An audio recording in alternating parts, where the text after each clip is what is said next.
I'd like to call to order the Board of Commissioner regular meeting for May the 15th. Would like to welcome those in attendance. And at this time, I'm going to ask that everyone please bow your head. I'm going to lead us in invocation.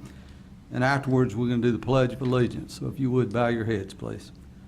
Father, we do thank you for this beautiful day that you've given us. This time of year is so beautiful, just like your other seasons. But we thank you for this day. We thank you for the opportunities we've had so far, and we just pray that what we've done has been pleasing in your sight. As we work on the county's business tonight, we just ask that we would be civil and that we would do things that are pleasing in your sight. Guide and direct us all, and let us be about your will. In Christ's name I pray. Amen. Now, if you'd join me in the pledge, please.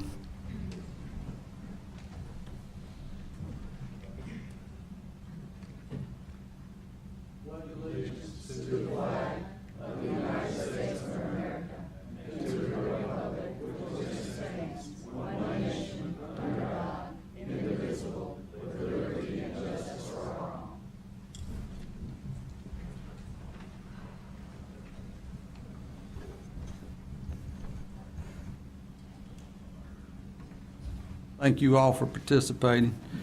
At this time, I would seek approval of our agenda with one item being stricken, and that's item number 1, presentation and retirement award to David Harrington. He is not here tonight, and we would like to move everything up by 1 on this agenda. Mr. Chairman, I move that we approve the agenda as amended. Okay, we have a first and a second of approval as it has been presented, amended. All in favor, please say aye. Aye. Any opposed? Motion carries. The number 1 item now would be an update on tax collector foreclosure, and that is our tax administrator, Clinton Swearingen. Clinton. Thank you, Mr. Chairman, other members of the board. I'm glad to be here with you tonight. I was asked to come tonight to give an update on our tax foreclosure program, which I'm happy to do. We actually started this program back in 2014 is when the contract was awarded. That contract was awarded to Morton and Griffin Attorneys at Law. That was actually at the December 1st, 2014 meeting. Work didn't officially begin until March of 2015, so we're just eclipsed 2 years of work on this program. To date, we have collected $376,136.37 in delinquent taxes. That represents 29 parcels that we have actually initiated the foreclosure program on. The best news out of all of that to me is the fact that we haven't actually had to foreclose on anything yet. We haven't executed the judgment and actually sold the property. Out of the 29 parcels, 21 of them have been paid in full. 3 of those are on a payment program to get it paid. 3 of them we had to stop for various reasons, and 2 we are about to apply those judgments to those at this time. But to date, we actually have not sold any property through the foreclosure program. I want to give you a little bit of background on how it works. The majority of the information I have tonight is going to come from the property tax lien foreclosure book from the School of Government. I know that Josh Morton, the attorney who works on all of these for us, uses this in great detail. It's by a gentleman named William Campbell. He retired after 36 years with the School of Government. It's a very well-written book and lays everything out. But there's 2 types of foreclosures. There's the mortgage-style foreclosure, which is identified in 105-374, and there's the in-rem foreclosure, which is identified in 105-375. In-rem is what the county uses because that's the fastest and the cheapest way for us to foreclose on the property to collect the taxes. I don't know of any other county in the state that's using the mortgage-style foreclosure. Everybody uses the in-rem. But there's a lot of steps to the foreclosure. The benefit of the doubt is always given to the homeowner or the taxpayer to keep their property. The first step before we can foreclose, we have to advertise that debt in the paper. Some of you may remember I was here in February to give you the outstanding balance on the 16 taxes, and at the same time I asked you to allow me to publish those names in the paper. I can't foreclose on anybody until those names have been have been mentioned in the paper. After that, we have to send a letter to the taxpayer or the owner, and then we have to do a title search. When we do in rem, we have to notify not only the owner, but we also have to notify anybody who may have a judgment or a lien against that property. So 9 times out of 10, that's a bank, and we've already tried to reach them and get them to pay so they don't lose their interest in the property, and usually they do. Usually what you find on these are where individuals have loaned somebody money and put a lien against the property. Doing the in rem style, we also have to notify those individuals. So if I'm going to foreclose on person A's house, but I have a $10,000 lien against that property, not only does the tax office have to let the taxpayer know, they also have to let me know, so that I don't, if I want to pay the taxes to protect my lien against the property, then I can, because once the foreclosure happens, all the liens are extinguished against the property. So we have to do a title search, which on most of these is pretty consuming, because a lot of the ones that we foreclosed on are heir properties. So that takes a lot of time. But Josh does a good job of handling all that. Once we do the title search, then we have to notify all those people by certified mail. So if I have taxpayer A owns the property and there's 10 people who have liens against the property, then we have to notify all of those individuals by certified mail. The big question is, what happens when they don't accept the certified mail, which happens often? Then we have to advertise it in a local newspaper once a week for 2 weeks after that. Once all of that is done, then we have to wait 30 days from either when they accept the letter or we have published what's required in the paper. After that 30 days is elapsed, then we can docket the judgment against the property for the taxes owed. After the judgment has been docketed, we have to wait another 3 months to give them time to pay. Once the 3 months is over, then we have from the 4th month until 2 years out to actually execute that judgment. We actually, out of the 29 properties, we did file 2 judgments on the property. And in the 4th month, those judgments were paid. So it's a long process, and even after, say we sell the property, say we execute the judgment and we take it to sale and it's sold at the courthouse in the lobby or on the courthouse steps, there's a 10-day upset period bid, so that anybody can come in and upset. And once you bid, the 10 days starts over again. At any time during any of that, the owner of the property can come in and pay the taxes, and it's all null and void. Now, there is a docketed judgment which accrues interest at 8%. There's administrative costs and court costs that the taxpayer would have to pay on top of their taxes. But as you can see, the way I'm explaining it, every benefit is given to the taxpayer to pay their taxes to keep their property. And that's not what we want to do. We don't want to take anybody's property. We want to just collect the taxes that's due to the county, municipalities, and fire districts and distribute that. But sometimes they need that nudge. Now, one thing that I talked to my staff in the collector's office and I started thinking about, once we started foreclosing on these properties and people realized that we were serious about doing this, in July of this year, I started sending out what we call enforcement letters, saying, hey, I know you owed back taxes. The county has started foreclosing on properties. I want you to be aware that you could potentially be foreclosed on. So since July of 16 through April, we've collected another $60,298.31 through enforcement letters, where we didn't have to pay Josh or anybody anything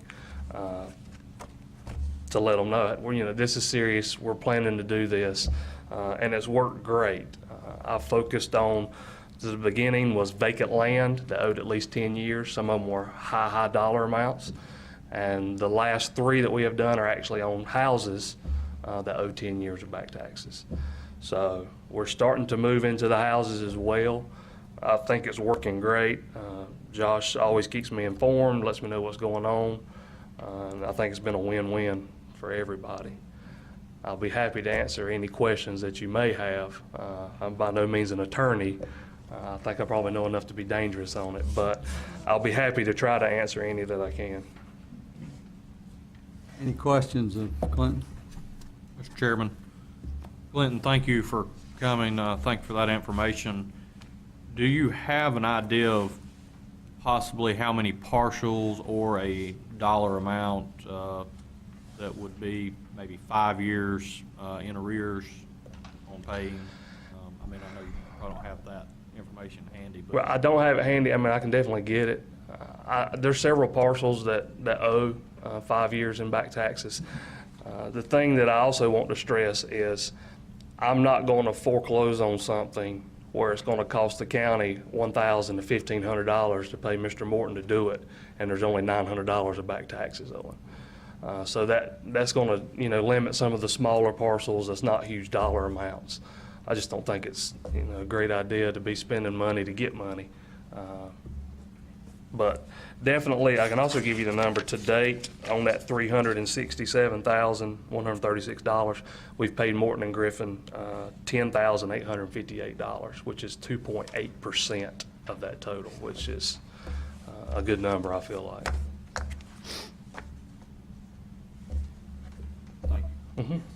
I have a comment, Clinton, that I want you and all the other commissioners and those in attendance to hear.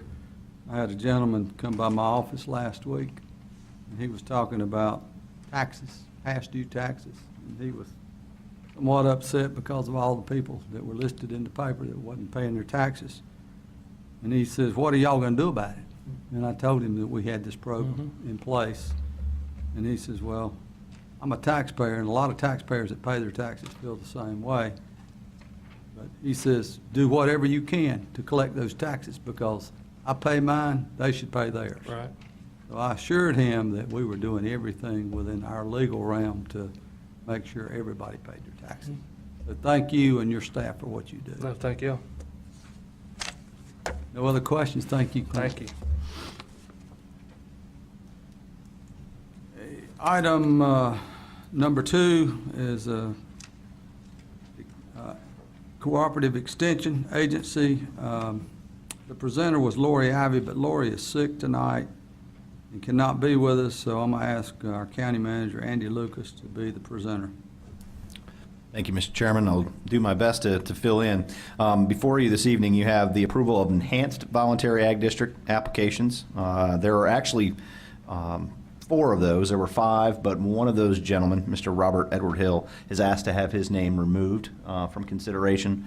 I think he is going to request an voluntary ag, not an enhanced voluntary ag, but it has to go through the committee first as a voluntary ag before it can be considered. So that'll be, you'll see that at an upcoming meeting. So you'll be asked to take action this evening on John and Kathy Davis, Vicky S. Udi, Ron and Nancy Bryant, and Earl Almonds farms for enhanced voluntary ag district. Just so you all are aware, and the public, the difference between the enhanced voluntary ag district and a voluntary ag district is enhanced voluntary ag districts are for a 10-year commitment, and so it essentially becomes a conservation easement in a lot of respects for at least 10 years. It has to stay in that. So if the land is sold, then it has to continue to be used for agriculture. With a voluntary ag district, you can actually, with 30 days notice, you can actually pull your property out, and then you could sell it, and it could be developed for a different purpose if the zoning was correct, or you could get it rezoned or a conditional use permit. So that's the difference between the two. You have all the applications before you. I'll be more than happy to read each of these, and we can go one by one, or the board can make a motion to approve them together. I'd be more than happy to do whatever the board's pleasure. What would the board like to do? Mr. Chairman, Sir. make a motion to approve all of the enhanced voluntary ag district applications as well as the voluntary ag district applications. Second. We have a first and a second to approve the enhanced and also the regular districts. I believe that's correct. Is that what I heard? Okay. Any questions? Hearing none, all in favor of this approval, please say aye. Aye. Any opposed? Motion carries. Thank you, County Manager Lucas.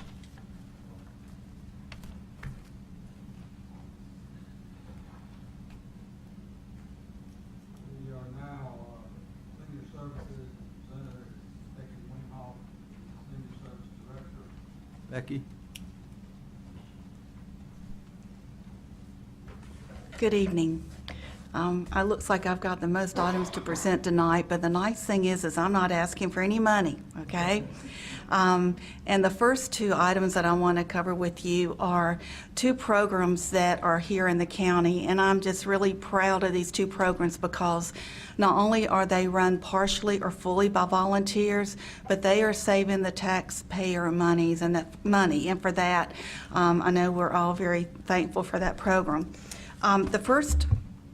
The first program I'm going to talk about is the Senior Health Insurance Information Program, or it's called SHIP. It's a division of the North Carolina Department of Insurance, and it offers free, unbiased Medicare counseling in all 100 counties of North Carolina. We acquired the program from North Carolina Cooperative Extension in the capable hands of Lori Ivy back in 2015, and Keith Nash and I are the coordinators for the program here in the county. The counselors give guidance to Medicare beneficiaries and their caregivers about Medicare, Medicare supplements, Medicare Advantage plans, Medicare Part D, long-term care insurance. They help people who are turning 65 and just sort of need to know what they need to do, what kind of supplement they might need to look for. They assist them in understanding their Medicare benefit statement and recognize Medicare billing errors. They do not tell anybody what they need to get or what kind of insurance company they need to go with. They offer unbiased help. It's not an easy thing to become a certified counselor. SHIP counselors have to pass a 13-hour online training course, attend 2 hours of training a quarter, and provide 40 hours of counseling or training or outreach every year. The Stanley County SHIP program sees appointments year-round, but especially during open enrollment for Medicare Part D, which is October the 15th through December the 7th. Appointments are seen practically every day. This is what's so impressive about the program. But last year, our SHIP counselors in Stanley County counseled 753 clients and saved those clients at least $392,000, and that's impressive. Most of those savings were recognized during the Part D open enrollment. They found a cheaper Part D plan that a senior could enroll in. They encouraged them to switch, and therefore they are saving them money this year. So I think that's real impressive, and to know that there's a lot of, this program is run partly by volunteers is impressive. So anyway, I did ask for the certified counselors and the people that just volunteer for the program to be here tonight so that you could recognize them. Basically, everybody in our department is either a counselor or a volunteer. It just comes with the nature of the job. But if they will, when I call out their name, I'd like for them to stand up, please. Okay. The certified counselors that we have right now on the program are Walt Deppy, Karen Ingram, Rachel Morrison,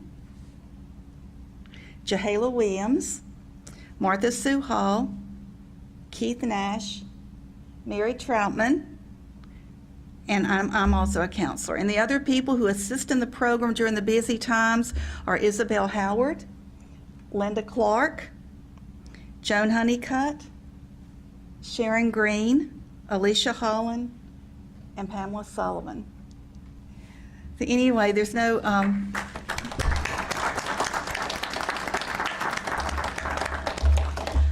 but they do a great job, and so we're very thankful for the volunteers and the counselors that we have for that program.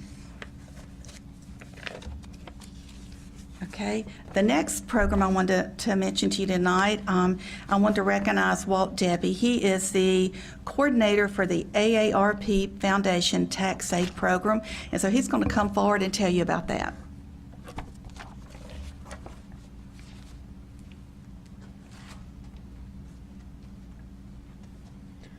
Good evening. The program offers free tax preparation and help for anyone 50 years or older and those that can't afford a tax preparation service. The Stanley County Tax Aid Program sees appointments at the Stanley County Senior Center and is a volunteer-run program. We also do 2 days in Wadesboro and 2 days in Troy.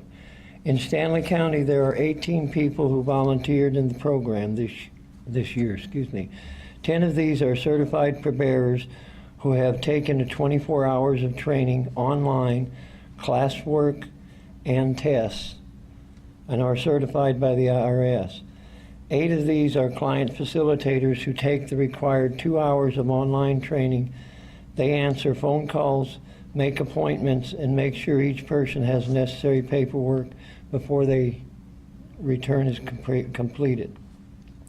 From February 1st through April 18th this year, Stanley County program recorded and returned 435 phone calls and prepared 420 tax returns. Of the total returns prepared, 352 were in Albemarle, 38 in Wadesboro, and 30 in Troy. At an average of $100 a return at the tax preparation site, this program saved its clients over $42,000. I would like to recognize the volunteers at this time. Those in attendance are Dr. Sir Mack, Vivian Bear, Linda Clark, Karen Peak, Judy Deppie, and Isabel Howard.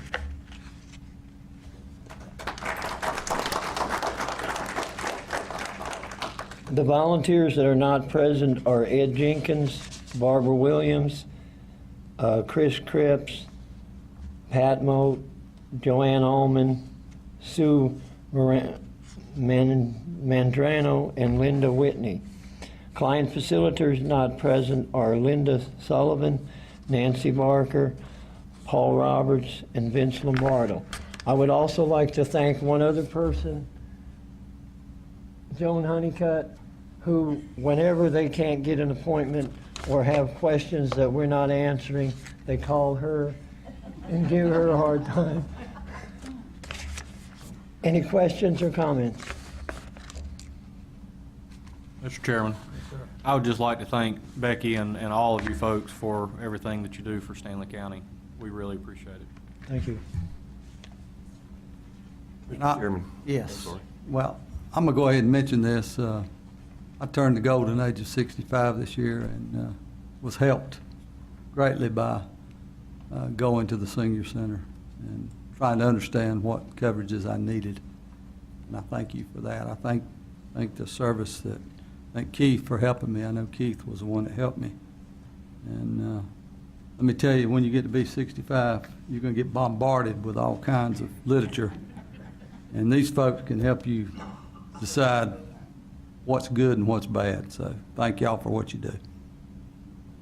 I was out at the senior center one day when they were doing the tax returns and for a veterans thing, and Becky and the staff does a terrific job. And I'm like Joseph, I'd just like to commend you guys for what you do for the seniors and for everyone in Stanley County. That's a huge number, so thank you.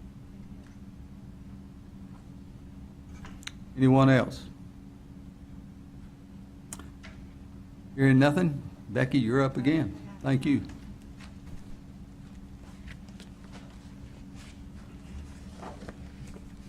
Okay. I am here tonight to get your approval for the FY 17-18 Aging Funding Plan for Stanley County. This funding plan is the Home and Community Care Block Grant budget it's the money we receive for funding the 6 aging programs in our department. And the 6 programs are In-Home Services Level 1, Level 2, Congregate Nutrition, Home Delivered Meals, Transportation, and Information and Options Counseling.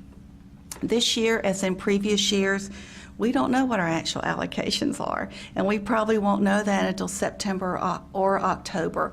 But we do take the advice of Centralina Area Agency on Aging, and they tell us to budget at the same level for next year as we are at this year. So the budget's prepared with the same amount of block grant funding that we have received for this current year. As required, though, the block grant committee met discussed, distributed, and voted on the funding for each of the aging programs for the next fiscal year. And I think the aging funding plan was sent as an attachment, so I'll be glad to answer any questions. Any questions, Ms. Weemhoff? Becky, I do have one. Okay. Terminology. What's Trans 250 mean? I have no idea. Okay, it probably means transportation, and 250 is a service code. And in-home one? In-home services level 1, which is home management, and level 2 is personal care under in-home services. I'm surprised you can read this. This is mighty tiny print. My bifocals help me do a lot of Okay. things. Any other questions? Mr. Chairman, Yes, sir. I move that we approve the funding as presented. Okay, we have a first, Vice Chairman Burleson, a second by Commissioner McIntyre. Any other questions? All in favor of the motion, please say aye. Any opposed? Motion carries. Ms. Weemhoff, you're still up. I sure am. Okay. All right, the fourth item. The Senior Services Department is completing its second year of a 2-year contract for the caterer of our nutrition program, which includes catering for the congregant meals and the home-delivered meals. Bid packets were sent out and were opened on April 13th. Although we sent out 6 bid packets, only 2 were received. One was from Punchy's Diner, who has been our caterer for the nutrition program for the past 4 years, and the other bid was from Tiffany's on First Domain. Both bid prices were the same, which is $4.45, and this is the price that we have been paying for the past 4 years. In order to evaluate both caterers fairly, in arriving at a recommendation, both kitchens were visited, and we also consulted with Environmental Health for their professional input. We also compiled a comparison chart, and I believe it was attached with the agenda item to help us in with the decision. Due to the volume of meals that Punchy's Diner prepares on a daily basis, the makeup of their kitchen and all the equipment that they have and the experience that they have from catering our nutrition program for the past 4 years, as well as Cabarrus County for the past 6 years, we feel that Punchy's Diner would be the best caterer for our nutrition program. We just feel that our seniors it'd be the best choice for our seniors, and it's not, and gambling with the meals of our seniors is not something that we want to do. So therefore, we are recommending for your approval tonight that Punchy's Diner of Concord be approved as a caterer for the nutrition program for a 2-year contract from July the 1st, 2017 to June 30th, 2019 at a bid price of $4.45. Thank you, Ms. Weemhoff. Any questions for Ms. Weemhoff? Mr. Chairman, Yes, sir. I guess this is for Ms. Weemhoff. Being from Stanley County, I always think we should support businesses in Stanley County, whether they're just getting started or what. And obviously, with Punchy's being in Cabarrus County, I do have issues with we should be supporting our own citizens here who have businesses based here in the county. Do they have the ability to meet these the demands? The Stanley County caterer? Yeah, Tiffany's. Today, they do not. We have been told that they would go out and buy the equipment.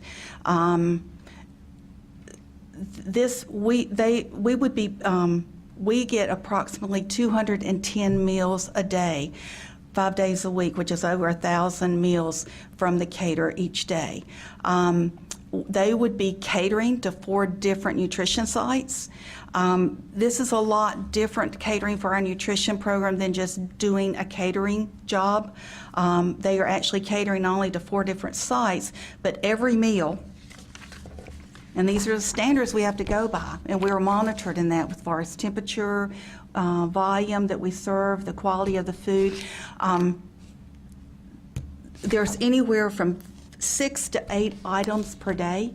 And in addition to that, there are 6 to 8 disposable supplies that go along with the meal. So not only is the food divided out to go to 4 different sites, all these items have to be packed separately to go out to each of the 4 nutrition sites. I would like to tell you that this is an easy job. It's not something that I would want. Whoever has this job has to get up at 3:30, 4 o'clock in the morning and start cooking the food. And the food absolutely has to go out their doors by 8:30 because our standards require that the food has to be at the nutrition sites between 9 and 9:30. And from there, they're packed and then sent out to the home-delivered meal clients and served at the nutrition site. When we're monitored by our Area Agency on Aging, they look at temperatures, they look at the amount of time the food is on the road, they look at the amount of time that it takes for volunteers to deliver the meals, and if they're not within standard, we're cited for that. I would love to think that we have a lot of caterers that would love to do our program. Truthfully, we don't.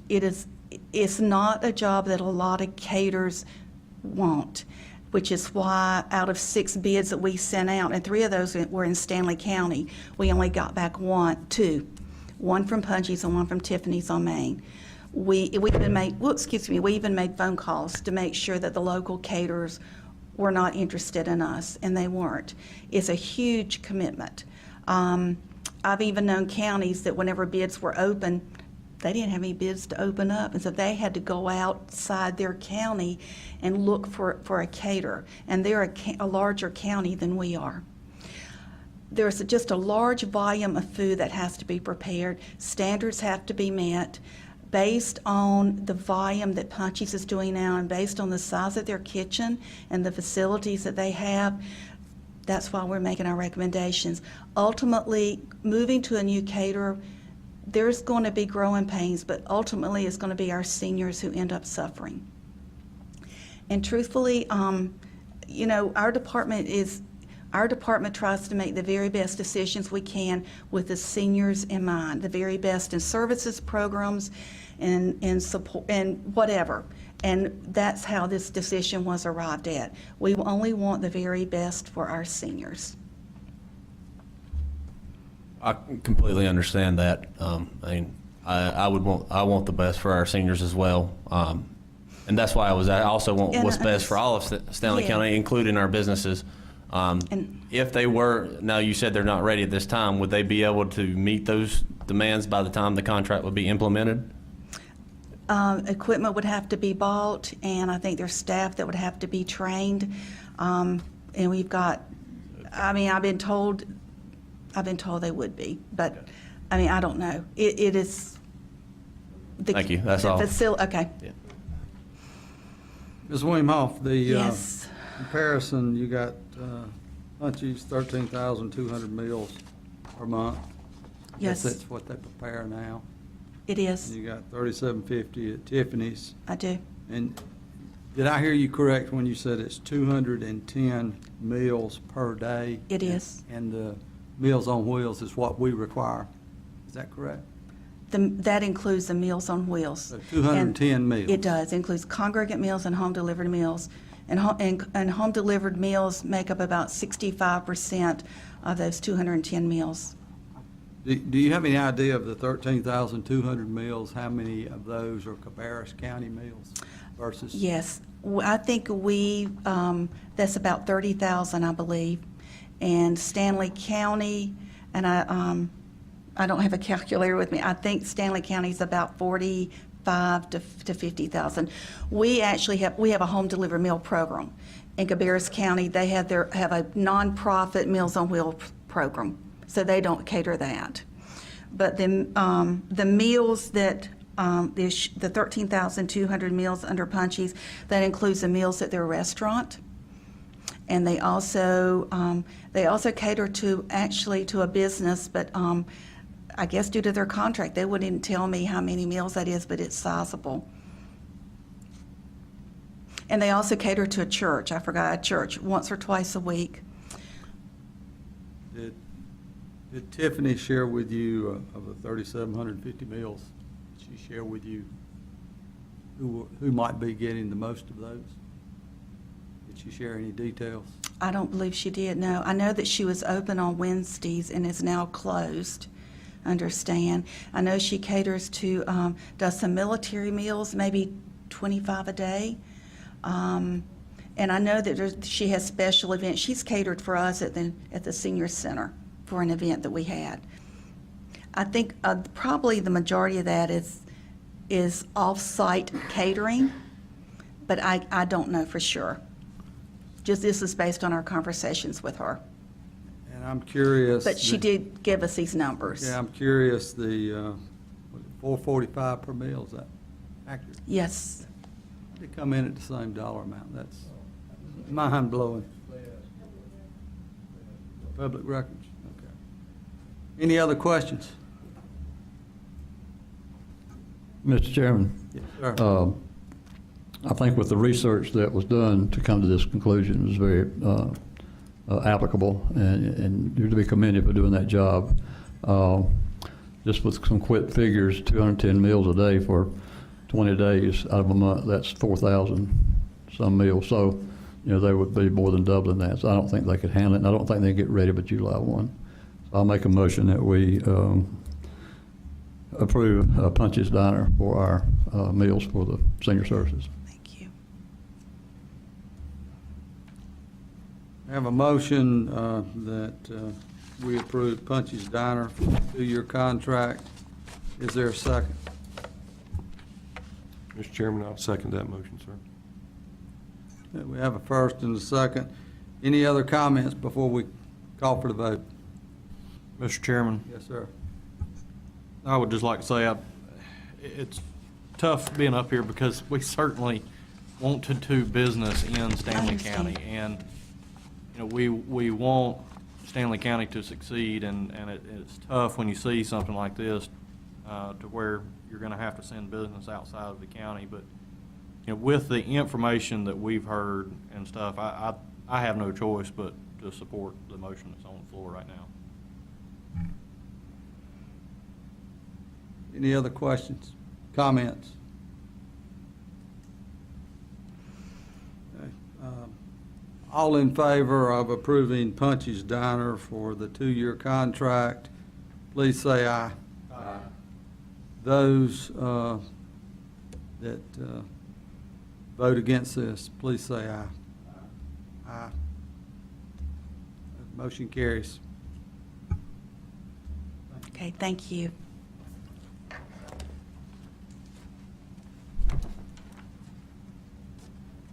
Subject line of Workforce Development Board appointments, County Manager Amy Lewis.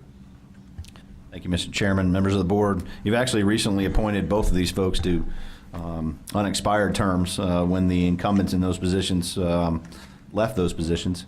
And so before you this evening, you have a recommendation from the Workforce Development Board to appoint Mr. Danny Poplin to the Education position on the Workforce Development Board, Mr. Michael Smith from the Stanley County EDC to the Economic Development position, both for 2-year terms starting July 1 of 2017, running through June 30th, 2019. Happy to answer any questions. Any questions of County Manager Lucas? Mr. Chairman, I'd make a motion to approve the request for the 2. Thank you, Commissioner McIntyre. Second. Second by Vice Chairman Burleson. Any comments, questions before we vote? Hearing none, all in favor of those appointments, please say aye. Aye. Any opposed? Motion carries.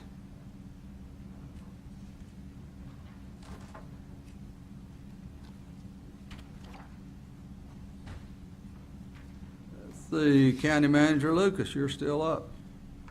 Thank you, Appointment Mr. of Deputy Clerk. Yes, sir. Thank you. Ms. Beverly Swanner Helms is currently employed as our administrative legal assistant in the county's legal department. We're respectfully requesting the board consider appointing Ms. Helms as deputy clerk to the board so that if the need arises, if Tyler is out or unavailable for a reason, it may be a sick child, it could be vacation, if a special meeting was called for any or emergency meeting.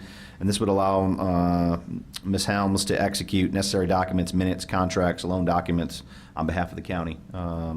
And we actually had, when Carolyn Balcom was in that same position, she was deputy clerk. I mean, and I think we may have utilized that one time as a result of a special meeting or an emergency meeting that was called when Tyler had a conflict. It's not something that I envision that's going to be used on a very frequent basis because Tyler's extremely reliable. but it's just something that is really a backup plan and a contingency. So we'd ask for your consideration. Any questions of the county manager? Mr. Chairman, Yes, sir. I move that we appoint Beverly Swanner Helms as deputy clerk. Okay, have a motion by Vice Chairman Burleson. Is there a second? Second.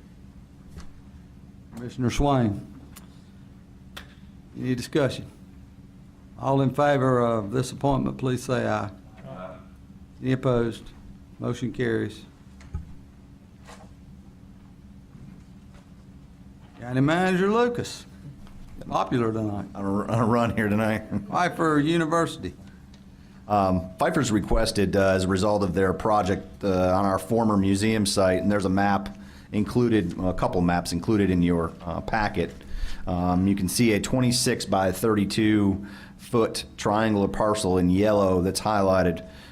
They're asking us they asked us initially to donate the land to them. And that requires public hearing and some economic analysis in order to do that. And so we talked to them and said, could we simply propose to the board of granting you a permanent easement for that 26 by 32 foot track in lieu of that property disposition, and they were fine with that. And so this is not going to have any impact on our property. It's just a hill with some scrub bushes on it, and so it's not necessarily going to hinder us or create undue harm for us. It'll actually make the plot of land more attractive. And they're also requesting a 12-foot temporary easement across the county's property, and you can see that with the dotted blue line. And the temporary easement will be, they'll use that when they're shoring up the new retaining wall that will be built at the back of their site, at the front of our site where the Marks House is. So we're asking the board to review and consider approval and authorize staff to develop, negotiate, and execute a permanent 26 by 32 foot easement and a 12-foot temporary easement for the construction of the retaining wall. And both easements will be for the county's property located at 112 North 3rd Street. Be happy to answer any questions. Any questions of County Manager Lucas? Mr. Chairman, Yes, sir, Commissioner I Eaton. make a motion we approve and authorize staff to develop, negotiate, and execute the permanent and the temporary easements at 112 North 3rd Street. Second. I have a first and a second by Commissioner Louder. Any other comments?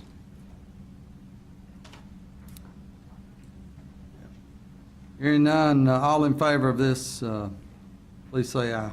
Aye. Any opposed? Motion carries. Okay, County Manager Lucas, you're going to talk about the recommended biweekly health and dental insurance premiums for employees and dependent coverage and retirees for next year. Yes, and this is for employee-dependent coverage and retiree-dependent coverage. And this is for beginning July 1, 2017 through June 30th. You have both the health and the dental. We're recommending increases to those based on the actuary information from Blue Cross Blue Shield and trying to make sure that we're doing our due diligence to try to recover the cost. And then the manager's recommended budget will continue to recommend that employee premiums are paid at 100%. But this will be for those folks who choose to cover dependents under our plan, which is very robust, and a lot of folks take advantage of it.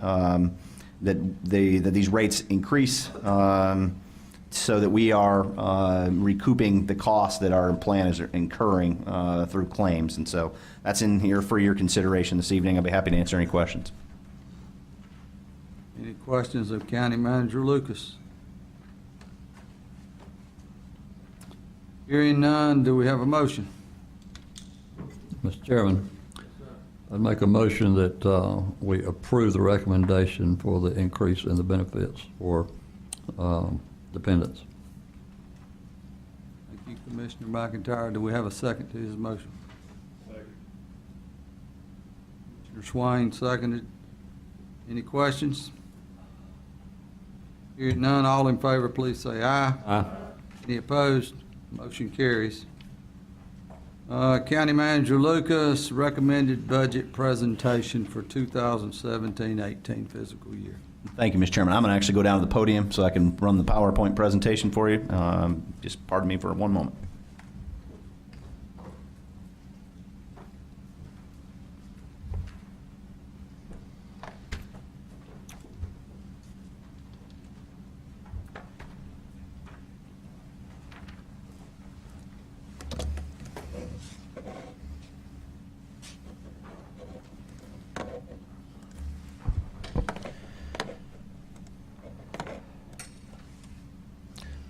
Mr. Chairman, members of the board, and I appreciate the opportunity to stand before you this evening and present the fiscal year 17-18 recommended operating budget for the county.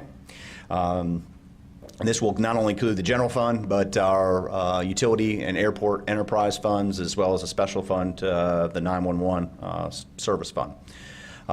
There's been a lot of time and effort from department heads that's gone into this. They've done a great job of being good stewards of your taxpayer dollars over the course of my tenure here, and they certainly did that again this year. I believe you'll see that the requested budget is certainly more than recommended budget, and that's just simply on our ability to pay with keeping the tax rate affordable for our citizens.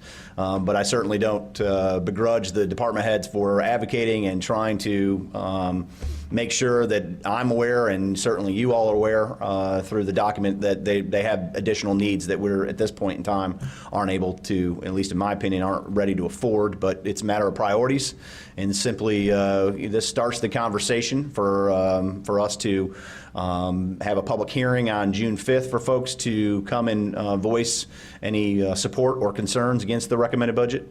And then you all will start a series of budget workshops that we'll set dates for at your June 5th meeting. And hopefully we can adopt a budget by, that we've tentatively set a date of June 22nd. So I'm going to go through and begin the presentation. And I'll be happy to answer any questions at the conclusion. I wanted to just sort of provide an overview of what you'll find in your budget book this evening. There's a transmittal letter. Transmittal letter's several pages, and it really provides a lot of the details of what you'll find in the line items throughout the budget. A lot of information about the revenue, information about education, capital items, and so it really provides a lot of detail, human capital, and so that's a place where you can go and you can read the details of it. Then there's going to be a recommended budget in brief. That's just sort of a one-page, high-level summary of what the recommended budget includes. You saw a little bit of that in the preview I provided to you in the board bulletin this past Friday. After that, you'll see some total dollar and county dollar spreadsheets, and you can kind of see a comparison of the recommended budget to the adopted budget, as well as a comparison of the recommended budget and the county dollars that are associated with that. When you look at the dollars that are in the budget for fees and services like building inspections, register of deeds, EMS, and you take those dollars out, and then you realize what the county dollars, property tax and sales tax, that's in the budget for those specific departments. And so when a department says, well, can I keep the money that I'm raising, and that's all well and good if they're actually putting money into and they're not costing the county anything. But you find a lot of these departments, with the exception of inspections, which a lot of their revenue then also has to go to offset central permitting, which does a lion's share of their customer service work. There's not a department that actually puts money, that actually makes money for the county. And I would say, even though it shows inspections does, they really don't when you consider the cost of central permitting, which really is the face of inspections. And then you'll also find what would you pay for, which is basically a property tax receipt that's included in here that shows the local property tax owner specifically what their property tax, not the sales tax, not anything else, but what their property tax, based on the average homeowner and the average home value, what they're paying and how those dollars are allocated for each specific service the county funds. There's also a department head requested and manager's recommended enhancement worksheet that you'll see, and that's actually flipped in your book. So we had to make it a little larger this year so it would make it easier for you all to read. And so that was our one of the enhancements we made as a feedback that we got from you all last year as we went through the process. And then there's line item revenue and expense details by department. There's 70 or 80 pages of those, and then there's a recommended fee schedule that you'll see in the book. And so the bottom line is no recommended tax rate increase. This would be the 11th consecutive year if the board were to adopt that, the same tax rate as we currently have, that we would have that tax rate. And that's an awful long time to have a tax rate the same. And that's really why I'm recommending that it stay the same, even during a revaluation. Significant investment in public safety and education, and we'll speak more to that. Continued support for economic development initiatives, and increased funding for technology and other capital items in a significant way in this budget, and I'll go over that in just a few minutes. Just a quick look at what was requested versus what was recommended. About a little over $65 million in requests. Recommending 63.2. It's about a 3.9% increase in the budget from the fiscal year 17-18 adopted. If you were to fund all that was requested, you would require another $1.8 million or another 4 cents on your tax rate. And so it would require a 71-cent tax rate versus 67, give or take. So if you look at a multi-year budget illustration, you can see, obviously, we have been trending upward. The economy's improved. And so we've been able to reinvest and do some things that were deferred. If you look back as 12, 13, that's where we sort of hit a low mark in the budget. There were lots of things that were cut. Some of those things we've put back in. Some of those things are recommended to go back in again this year. Some positions that were reduced as a result of the downturn. And so you could see it in inspections, central permitting, fire marshal, register of deeds. And so some of those positions we made some recommendations and you all approved them last year to bolster those services again so we can provide that customer service that folks expect. And I'm also recommending some additional improvements this year to continue to keep up with that workload. So $63.2 million, about a $2.4 million increase, 3.9%. That's an error at 39.6. That's actually about $42 million in county dollars, and you'll see that on your spreadsheets. 4.72 billion in assessed value. That's a $232 million increase, 5.2%. I'm recommending a fund balance appropriation of $1.28 million, and $1.17 million of that, 91% of it, is tied to one-time capital outlay. And that $1.28 million is less than last year, but I don't believe what we've been recommending over the last, or adopting over the last few years, is sustainable long-term. I think it's important that we begin to reduce our reliance on balancing the budget with fund balance. But if we are going to use some fund balance, I think it needs to be somewhat correlated and aligned to one-time items that you can pull out and wouldn't have to do the following year. If you look at education, I'm recommending a $319,000 increase, about 3%. I'm recommending that we get an Article 44 tax now, sales tax, that was added last year, July 1.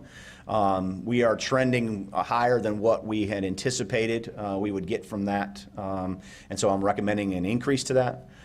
We appropriated $465,000 to the school system last year. I'm recommending we increase that to $500,000. I'm recommending the other $110,000 go to offset the debt that will be associated with the Riverstone property, which is about roughly $110,000. And we believe that revenue will hit right around 610, and so it's 110 for economic development, 500,000 for education for the public school system. And so the amount that you're going from 465 to 500,000 is roughly $35,000 more. I'm recommending that teacher supplements, that we increase that by $150,000 to $236,000. The $86,000 that we appropriated this year provides for an extra $100. And so I feel like we need to do more. I still don't think this is enough. I still think we need to do more. But it was as much as I felt comfortable in not appropriating any additional fund balance. And I think it is important that we invest in these teachers that are the backbone of our system. And regionally, we don't compete well when it comes to those supplements. And so I think it is important, specifically knowing that a lot of them could drive to Cabarrus County or Union County or some of the other Rowan County, and that it wouldn't be that long a drive for some teachers depending on where they live. And so I think it is important that we continue to try to pay attention to that. Our teacher turnover is pretty good when you look at us as compared to other districts, but I just feel like it's important that we do pay attention to it. And I'm recommending an additional $195,000 in capital outlay, and this is tied to an increase in sales tax. This is Article 42 and Article 40 specifically. With respect to the community college, 3% increase as well. This is exactly what they asked for, and so the 45.7 is consistent with their request. And again, just like last year, we're reallocating part of those dollars to cover the debt service associated with the new cosmetology building. And then, just like last year, recommending $160,000 for capital outlay for them, for their facilities, to keep up with the maintenance and any other needs they may have, sidewalks, things of that nature. When you look at public school enrollment, I think this is sort of the, and what I'm recommending is sort of the elephant in the room. You can see that the blue represents what was the planning allotment that was set aside at the beginning of the year of what DPI thought was going to be enrolled. The gray represents what's actually was enrolled each year. And so you can see that actual varies quite a bit from what the initial planning allotment was that DPI thought was going to be enrolled in the school system. And so you can see consistently actual doesn't come to anywhere close to what the planning allotment was. And so you can see where the planning figures for 17-18, it's less than where their planning allotment was in 16-17, but it's quite a bit higher than what's actually there today.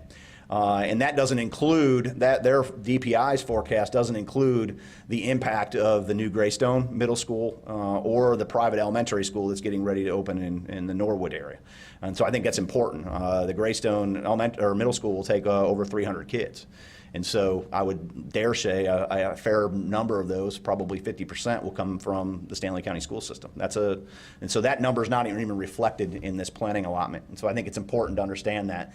I think it's important for us to understand the landscape of public education's changed. There's a lot more choices. There's private school, there's charter school, there's homeschool, and folks are taking advantage of those choices. And I think it's important strategically to look at that and make sure that our model respects that and reflects that, because people really truly have more choices to educate their children, whether that be public, private, charter, or homeschool. And I think we have to recognize that. Where the money goes, you can see this page broken out by the major program categories that we have. 84% of our dollars are tied up in mandated services, things we have to fund. You may not have to fund it at a certain level, but if you don't, then you jeopardize being out of compliance and other things. But 84% of your dollars. So when folks say, well, I think you need to cut this and I think you need to cut that, we have to be very careful not to cut those things we have to fund, which are the mandated service, such as the jail, debt, DSS, EMS, sheriff, education.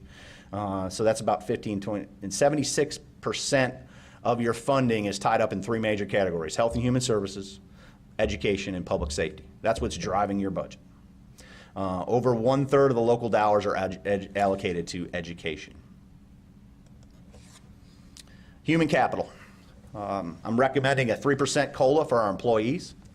I think it's important that we recognize that the market is moving, that employers are hiring, they're looking for talent, they're willing to pay for talent, and I think it's important that we to commit to a COLA. Not only does it reward our current employees, but it also moves the starting salary, the midpoint, and the maximum for all of our pay ranges. So it helps us recruit employees as well. So now that starting salary will move 3%, and all the employees inside that range will also move 3% with that COLA. I'm also recommending that we keep our merit program in place. That's critically important.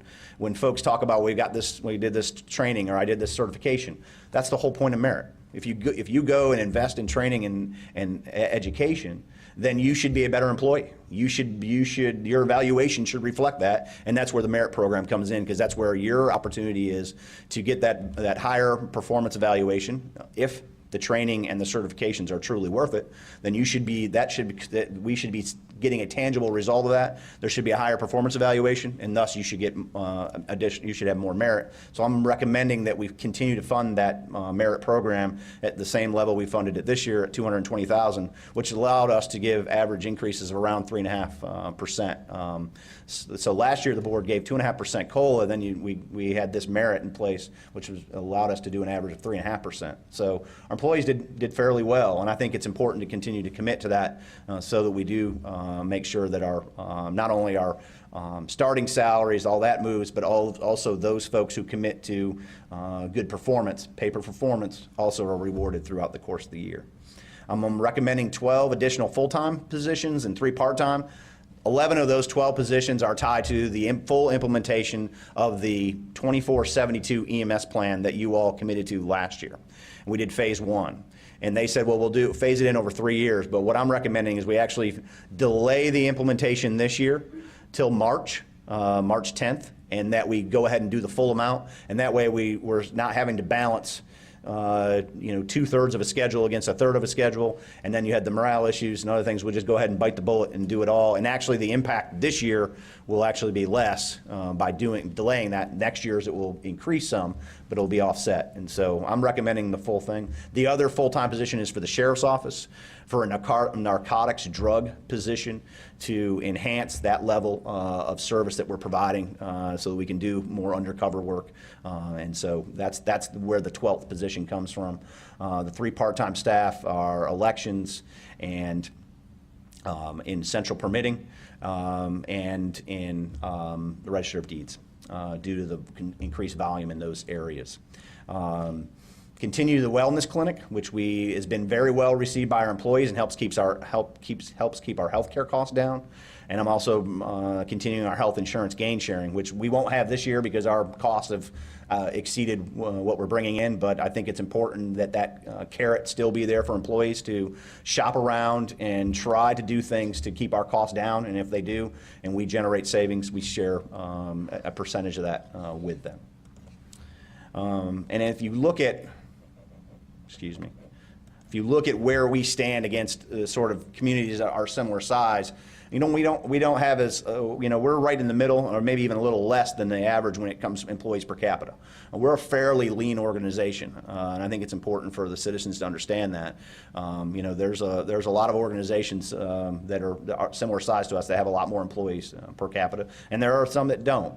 And this is a little difficult because you never know specifically what services some of these counties fund. Some may not have an airport, some do. Some have utilities, some don't. And so it's somewhat difficult to compare apples to apples, but it gives you some idea. With respect to group health, you looked at dependent care tonight.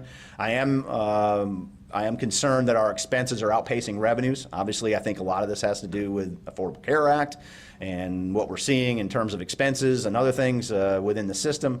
But we do need to make some adjustments to the expense and revenue side. You took action tonight to help with the revenue side, but I think we need to make some minor adjustments to deductibles and out-of-pocket limits. We haven't adjusted those since I've been here. So I'm recommending some minor adjustments to our deductibles and out-of-pocket limits, primary care, copay, specialist, tier 2 and tier 3 prescriptions. Again, these are minor. They're not significant. They're certainly, our insurance consultant would still say to us, you guys offer the most robust and best plan we see in the state. There's no one we see that offers, and even with these changes, you're not changing our opinion of that at all. But I'm not recommending any change to urgent care copays, ER, or our generic prescription copays. Major budgetary changes. You can see here the increase for the COLA. Health insurance premiums have gone up, and this is the county's share for the employee and what that's costing us. The annualized merit from last year, we do that in mid-year, so we have to annualize that cost into the next year. The school's capital outlay, the additional staff for EMS, the additional funding for the schools with the additional increase for Article 44, increase for teacher supplements, the Riverstone debt, increases in technology for DSS, an increase in the technology for jail master control. And then you can see some one-time things coming out. The schools, we gave the schools $400,000 last year in one-time money to replace a significant amount of technology. Obviously, it's been replaced That one-time expenditure doesn't exist, so that was backed out. We had a one-time renovation of the Agri-Civic Center. Again, that's backed out, and a reduction in school debt. You can see at capital outlay, what was requested, those items that were $1,000 to $9,999. There's roughly $135,000 requested, recommending $123,000. The full list is in that transmittal letter that you have in your packet. On the larger side, with the capital outlay of those things, $10,000 and greater, 1.16 was requested, recommending about 1.05. Again, I feel like this budget had a lot of technology in it.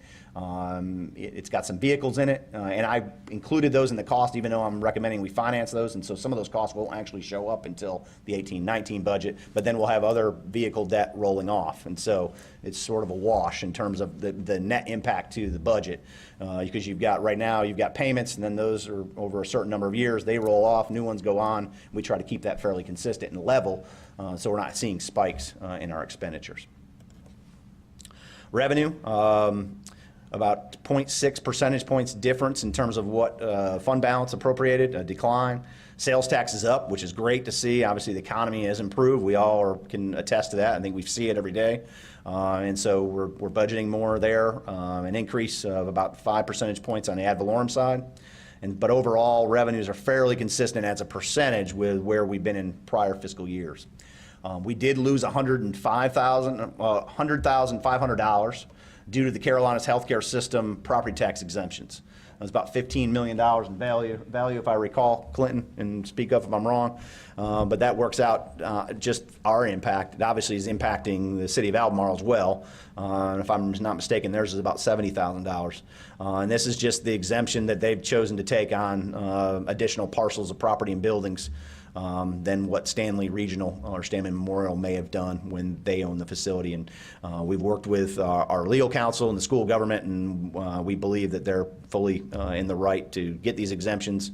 You could take legal action to try to fight it, but this is one of the #1 priorities for the county association, is this issue of exemptions for some of these healthcare entities that lobby significantly the General Assembly to keep these exemptions.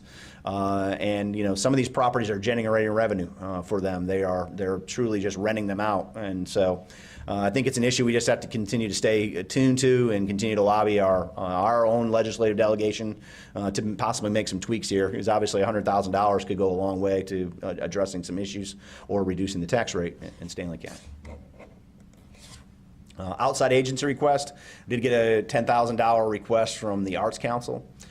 Did not recommend that request. $25,000 from CVB. That is mandated by the local law that set that up, and so we have to flow that $25,000 through. The West Stanley Senior Center, I put it greater than $25,000 because they actually recommended that we become part of the senior center, but never really put a number to that. But I can tell you that it is far greater than $25,000 if we have a full-time staff person out there and paying the utilities and rent them a facility and doing programming every day. And so, but I'm recommending the same appropriation as last year, the $25,000. Fee changes, inspections. There was a general statute that changed the permit threshold. So if you have to do $15,000 worth of anticipated work in additional square footage before permits required, not $5,000. So we needed to adjust that in our fee schedule. Recommending that solid waste fee go up $3. Now it'll be $75 annually. And that's just really related to our cost. We did put out to bid our hauling contract this year, and our hauler came back cheaper than the other one that responded, that could actually meet our specifications, the number of times we need it, their ability to react when we need special kinds of dumpsters, and how quickly they can do that. And so really in this market right now, there's really with Waste Management and Republic are really the two that can meet the specifications, and Republic provided their bid was lower based on the information that our former facilities and solid waste manager gave me. I'm also recommending an increase of $1 to the copies of the vital records in the Register of Deeds. Volunteer fire districts. Ridgecrest Volunteer Fire District has asked for an increase of 2 cents on their property tax. From 9 to 11, they're seeking to implement a multi-year equipment replacement plan and a long-term enhanced operational coverage. You'll see in the transmittal letter a specific breakdown by year of what they're trying to do each year, and it goes out into 2025, I believe. And so they put together a pretty detailed plan of how they're going to use this additional revenue. Millingport has also asked for an increase. They want to move from 5 to 10 cents. Again, they've proposing a 5-year capital equipment replacement plan, and they desire to also increase operational coverage during the day. You know, the county provides some additional coverage for to pay individuals during the day, because it's difficult to get folks to cover that 8 to 5, 9 to 5 time period. And so they're seeking to increase their tax rate to provide an enhanced level of coverage. Our enterprise funds, 4% increase was requested. I'm recommending a 3% increase. We're anticipating a 4% increase from the city of Albemarle and the town of Norwood. I'm also recommended this year a $75,000 hookup grant that will be implemented, and that's taking $30,000 from the general fund and $45,000 from the enterprise reserves, their retained earnings, to develop a hookup grant that we used to get a $75,000 hookup grant on a fairly regular basis from the Department of Commerce. They did away with those grants when they, and now those are no longer available to counties. And so I'm recommending that we put this back in place. And the real reason for that is we've put a lot of water and a lot of water lines in the ground in Mission area, Cottonville area, and some of those folks still haven't hooked on. And it's really truly just a matter of they don't have the financial capacity to do it. And so these are low to moderate income programs that we won't administer. We'll contract with a grant administrator, just like we used to administer the program. They review applications, and then we let those contracts to local private sector plumbers. They hook them up, and then we start accruing revenue from those folks in excess of just the minimum payment if they're paying the minimum payment. And so this helps to move some water through our system, which is good, and it also gets more people buying, which increases revenue, which we really need to see on the water and sewer authority side of our system. And so I'm proposing that to help kind of kickstart that process. Water, that 3% rate increase would move the rate to $22.36, the base rate, $11.46 every 1,000 gallons after. Sewer, it would move it to $7.95 base rate. We are recommending that the base rate for the wholesale from Locust and Oakboro and Stanfield stay the same as last year at $4.75, and so we're not recommending an increase in that base rate for those entities. Greater Baden's budget would increase by roughly $41,000, 8.9%. Piney Point's 17.6%. Stanley Utilities budget by 2.6%. And then the wastewater treatment plant actually goes down because we had some one-time items to make some improvements out there. We pulled those back out. It goes down about 14.8%. We really tried to reconfigure some of the, you see, Greater Baden went up, Piney Point went up. We're trying to reconfigure that and really try to distribute the cost to make sure not only that, but the Water and Sewer Authority's administrative fee is balanced in this year's budget. So that's why you see some of the increases in Greater Baden and Piney Point, and not as big an increase in Stanley Utilities. And we're trying to help all those funds out and including the Water and Sewer Authority to make them all more financially viable. The airport, $27,000 increase, 3.2%. And then the general fund increase is roughly $67,000, 26%. A lot of that has to do with their fuel numbers that they had in last year's budget aren't coming anywhere close to what they thought they were going to do. And so that affected the revenue side more than the expense side. And so we really wanted to try to make those more realistic, because we're going to end up filling the hole at the end of the year anyways if they don't make those numbers. And so that's really a lot of it. And then increases, there was a mower and there's some hangar maintenance that needs to be done out there. Those were both $13,000 items. And the hangar maintenance is really about an issue of liability. We just need to do some work out there to make sure we don't get hung up in held liable for some of these planes that there may be some issues with moisture. So we're trying to address that. The 911 fund, that budget decreases by 1.9, and we're not recommending any fund balance from that fund be included in that budget to help offset expenses. So in brief, recommending that the tax rate stay the same for the 11th consecutive year at 67 cents.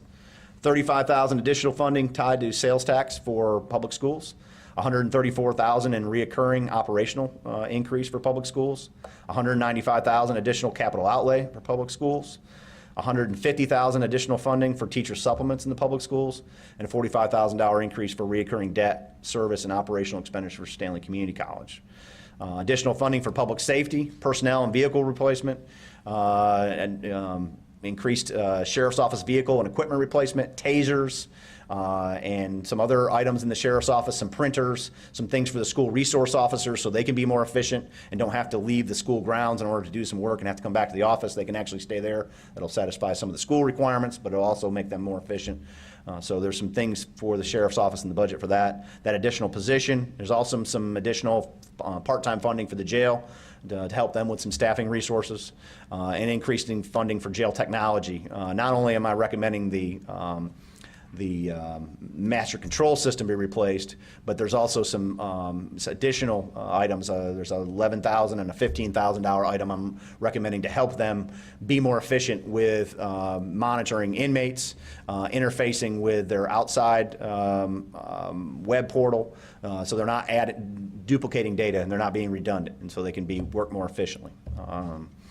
And so there was quite a bit of funding for those initiatives. Facilities maintenance, making sure we're continuing to make improvements to our property so things don't degrade, and also that we look good. I think it's important that our facilities look good and we're setting an example. And so I think that we want to make sure we have funding in there for that, investing in our employees, and continued support for economic development initiatives. Education continues to be a high priority. A third of all local property tax revenue is going to education. Your funding decisions cannot be made in an isolated manner. All our programs and services are important. They all impact quality of life, everything we do. And so when you make a decision on one area, it's going to impact another area of your budget. We also have many needs beyond education. Public safety, child welfare, social services, public health, economic development. The list goes on and on. Those things are important because we need those those pieces to be strong in order to have the quality of life that folks are going to want to move here to this community. Our fund balance is very reasonable, but it's consistent with other size counties. So I think, appropriating additional fund balance, I would caution you because it is reasonable. There are also some things that you've talked about doing and wanting to do, so I think it's important that we keep an eye on that because I know we've talked about broadband.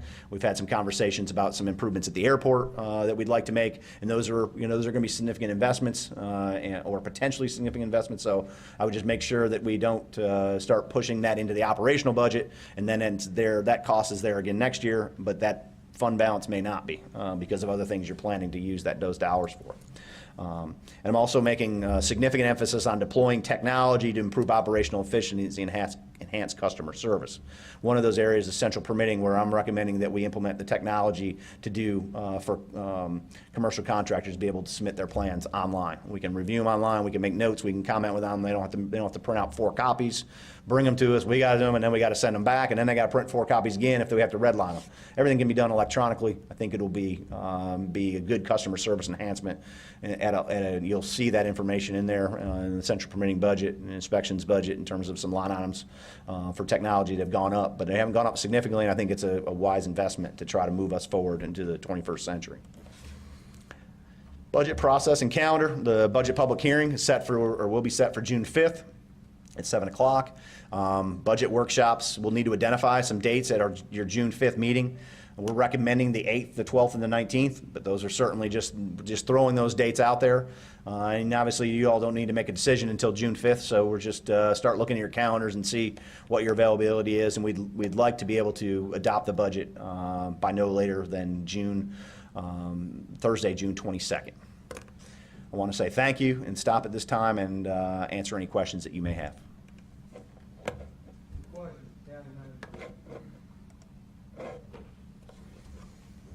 I know it's a lot to digest, but certainly be available for any questions as you may have them over the next few days and weeks to come as you start to go through it all. So thank you. Thank you, County Manager Lucas. Good presentation. I believe everybody's had the opportunity to look over the consent agenda. Would like to seek a motion for approval of the consent agenda. Mr. Chairman, Yes, sir. I make a recommendation, we approve consent agenda as presented. Thank you, Commissioner Eifert. Second by Commissioner McIntyre. Any other comments? All in favor, please say aye. Aye. Any opposed? Motion carries.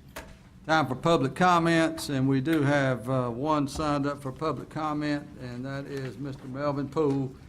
He's here to talk with us about the schools. Mr. Poole.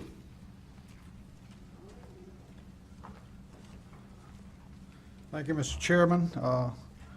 Gentlemen and gentlewoman of the BOC, I hope I got that right this time, Commissioner Louder. I got chastised rightfully so last time. I hope when you're looking at the budget, and I didn't really know y'all were going to do this tonight, and I'm not trying to get in on be first in line, but I grew up in a family of 10, and if you want a biscuit, you better get at the table first. But I hope all of you will look at our BOE budget request as an investment in the future. And I know that's an overworked term, especially among politicians, because it usually indicates a spending program. But just in a minute, I'll get around to showing you that it can be an investment in our future. Obviously, money saved from the closing of Oakboro, I've not seen it. It got reallocated into other things right fast before we got there, but that's okay. We're going to move on. If we had had those, quote, savings, we wouldn't be asking you for more money. But let's look at some good news. We decided to open Oakboro back up rather than just going back and trying to open it as it was and irritating people once again, to do something different and try to get in on the cutting edge of what's going on in education. And we're doing a choice STEM school there. And it's sort of got, and I want to commend our staff, Mr. Josie and Mr. Poplin, and the rest of the staff's been involved in this, and the maintenance director. They've all been, working hard at getting this up and running. And it started off sort of slow, but as of this morning, we've had 262 applications for this school, and this is from all over the county. And here's the good news. And Chairman Lawhorn, I haven't forgot the question you asked about homeschoolers at the airport. That still weighs heavily on my mind, and I've got one of the committee chairs working, and Matt Swain's talked to them a little bit about this, and but we're still looking at ways to solicit some funds through the homeschool thing by making courses available to them. But in this school at Oakboro, we have 30 applicants that are from home schools, private schools, or whatever. Now, if we don't lose students elsewhere, that could in turn generate roughly 200,000 plus in funding from the state next year. And so what we're looking at is try to get some new things in place that's going to entice people to stay. And this school has created a lot of excitement, not just in the community, but from people elsewhere. I've had people tell me they're really excited about the fact that their child's going to get an opportunity to do this. And I had an opportunity to go to South Carolina to Anderson and visit a STEM school down there, and golly, I came away enthused too. This is some hands-on stuff, and I was observing third graders working on the design for a two-tier parking deck. They were using computers, and they were designing the thing and had a list of materials and stuff. It was just fascinating to see kids at that age that engaged in things. So I think it's going to be a very big plus for us. And this is not something we want to hoard for Oakboro. If this thing gets up and running well, I'd like to see it duplicated elsewhere in the county. And if it can keep drawing students into it, the point was made that there's a lot of other places to educate your children these days. So we're either going to get competitive or we will be out of business. And we're hoping this STEM school will make us a little bit more competitive, and I'd like to see it duplicated if we can get it up and get the kinks worked out of it. But thank you for your time, and I appreciate your consideration. Thank you. Thank you. This time it's board comments, and I'm going to start out with Commissioner Morgan. Thank you, Mr. Chairman. I just have two events. The library, we have the History Museum's official ribbon cutting is going to be this Sunday, I believe it's the 21st. And then also at the airport, it's going to be a busy weekend. The Saturday and Sunday, the Wanna Go Fast drag racing event. So I hope we'll have plenty of folks come out from the county and surrounding. It should be a huge event. I know they've already sold out for race slots for car entry, so should be a great time this weekend at the airport. Thank you. Commissioner Eford. Mr. Chairman, I just don't have a report, but I would like to thank the library board for hosting us tonight. And if you hadn't had a chance to go to the museum or the history center, it's well worth your trip there. Thank you, sir. Vice Chairman Burleson. Thank you, Mr. Chairman. I share the same thoughts as Commissioner Eford. We had a great time at the new History Center this evening with the library folks. Also, Commissioner Eford, Chairman Lawhon, and County Manager Andy Lucas, we attended the County Commissioners Assembly Day last week, Wednesday of last week in Raleigh. We gathered with all the other counties from around the state and heard some remarks from Governor Cooper on his thoughts for the budget and what he had presented to General Assembly. And we also met with Representative Burr and Senator McGinnis and got their thoughts on kind of what's going on in Raleigh, and talked about a few issues that we have here in the county and some things they're working on. And I think as county manager, one item that we talked about that's concerning, as county manager mentioned a few minutes ago, was the property at the hospital that has kind of been pulled out of us being able to collect property taxes on it. It certainly has affected us and affected the city of Albemarle a great deal. And we certainly know that the hospital was charging a good rental rate on that property. So they're going to see what they can do to try to fix that, because we're not the only ones in that situation.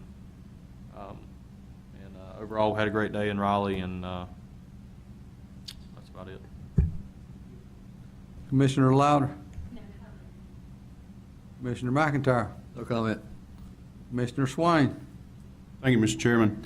I just have one brief comment. I wanted to congratulate, I guess is the term, had the chance to attend the County 4-H Talent Night, I think is what they were calling it. The kids did some great things. And if you ever need blackmail on the Cooperative Extension staff, there's a video floating around of their rendition of the YMCA. But I wanted to congratulate the kids most of all. They did a great job, and I think 3 Stanley County 4-H participants will be headed to districts with their poster presentations and things like that. The talent night was the culmination of that whole day of activities that they were involved in. So, and then there's an RPO meeting Thursday night in Polkton, if anyone is interested. Thank you, Commissioner Swain. County Manager Lucas, do you have anything else? I've spoken enough tonight. Thank you. Well, you've done a good job, too. I commend you. Thank you. Counselor Furr, do you have anything? No, sir, thank you. Ms. Tyler, how about you? Nothing? Okay, thank you. Thank y'all for what you do. I know County Manager Lucas, he knows I like to keep track of home building permits, and I don't have the last email he sent me about them, but I can tell you, year-to-date through the last reporting period he gave me, we are still ahead of last year, which was ahead of the previous year, so our economy is doing well with new home residential permits. No. Yes, sir. I'll just make a note that we actually had more residential housing. We had 24 in April, which was higher than we had seen the year before, and actually higher in a 1 month time we've seen in a long time. We actually had more in a week in May than we had the whole entire month of April. So so obviously residential is clicking along fairly well. Which drives a lot of different things. So thank you, County Manager Lucas. No other comments. At this time, we need to go into closed session to consult with the county attorney in accordance with GS 143-318.11A3. Move, go into closed session. Okay, all in favor, please say aye.